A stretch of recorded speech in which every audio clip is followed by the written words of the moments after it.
Calabozo ang tinaguri ang top 7 most wanted sa lalawigan ng Palawan at top 1 most wanted sa municipal level matapos maaresto sa isinagawang manhunt operation. Bangod sa DTX 500, kontrolado na ang blood pressure at sugar ko. Salamat sa DTX 500. Sa Porok 3, Barangay Tumarbong, Rojas, Palawan.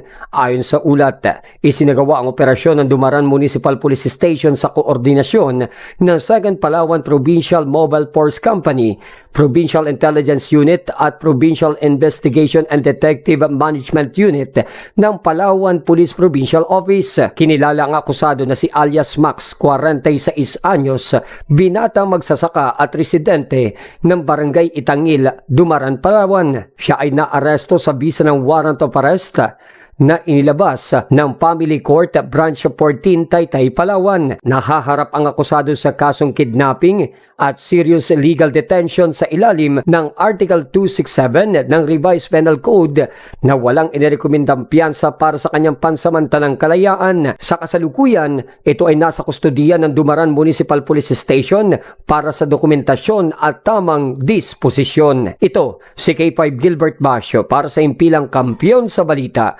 serbisyong publiko at kasiyahan sa Palawan, K5 News FM. Bangod sa DTX 500, kontrolado na ang blood pressure at sugar ko. Salamat sa DTX 500.